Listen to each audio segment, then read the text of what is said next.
इधर दिल्ली में मौसम भले ही सर्द हो, लेकिन सियासी पारा हाई है। राज्यसभा में संविधान पर चर्चा के दौरान बीजेपी अध्यक्ष जेपी नड्डा ने घुसपैठ का मुद्दा उठाया, तो आम आदमी पार्टी ने इस बयान को पूर्वांचलियों के अपमान से जोड़ दिया। आज इस मुद्दे पर अरविंद केजरीवाल ने धरना दिया, तो बीजेपी जवाबी पलटवार में लगातार जुटी हुई है।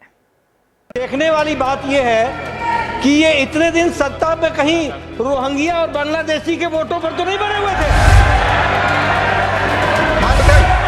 आप हमारे पूर्वांचल के भाइयों को रोहिंग्या कहेंगे, हिम्मत कैसे हुई आपकी? संसद के शीतकालीन सत्र में ये गर्मागर्म बहस कल हुई है, लेकिन इसकी सियासी तपन आज भी दिल्ली के सर्द मौसम में महसूस की गई।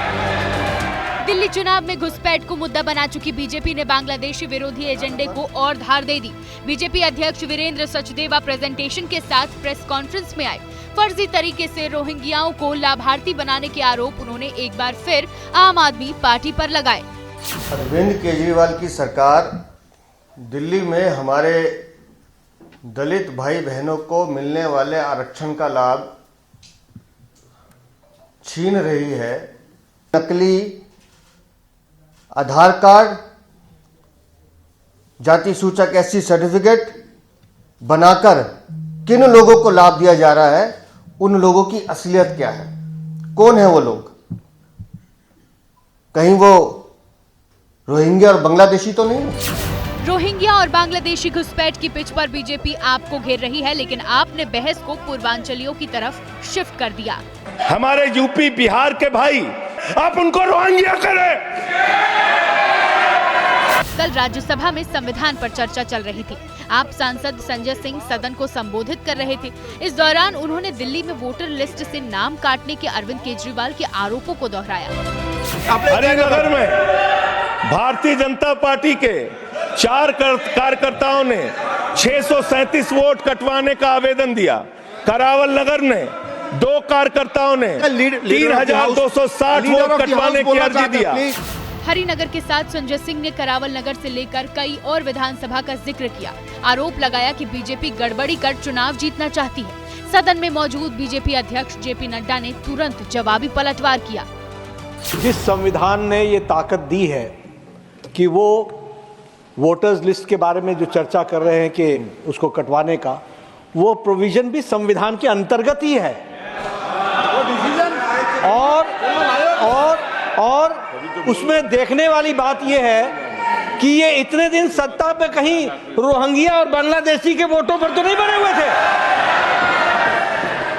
जेपी नड्डा ने रोहिंग्या का जिक्र किया, तो आपने वोटर लिस्ट में से काटे गए कथित पूर्वांचलियों के नाम को हाईलाइट कर बहस को यूपी बिहार के अपमान से जोड़ दिया। हमारे पूर्वांचल के भाई, हमारे यूपी बिहार के भाई जो 40-40 साल से दिल्ली में रह रहे हैं, अपने श्रम, अपने खून पसीने से दिल्ली को बना रहे हैं, आप उनको रोहिंग्या करें। आप उनको रोहिंग्या करें, हिम्मत कैसे हुई आपकी? अरविंद केजरीवाल से लेकर आम आदमी पार्टी के कई नेता संजय सिंह के इस बयान को पूर्वांचली प्राइड का मुद्दा बनाकर शेयर कर रहे हैं, जिसे पूर्वांचली वोट साधने का साधन माना जा रहा है, क्योंकि दिल्ली में ये वोटर निर्णायक भूमिका में है। दिल्ली में 1 करोड़ 50 लाख से ज्यादा वोटर हैं। इनमें से करीब 30% यानी 46 लाख वोटर पूर्वांचली हैं। पूर्वांचली वोट बैंक करीब 29 सीटों पर असर डालता है। 2020 में आपको इनमें से 24 सीटों पर जीत मिली थी। दिल्ली में पूर्वांचली वोटर विधानसभा चुनाव में आपको वोट देता रहा है, लेकिन लोकसभा में बीजेपी के पक्ष में रहता है। बीजेपी इसे विधानसभा में जोड़कर कमल खिलाना चाहती है। इसके लिए कई कार्यक्रमों की तैयारी है, लेकिन आम आदमी पार्टी ने बीजेपी के पूर्वांचली प्लान को डिरेल करने की कोशिश शुरू कर दी है।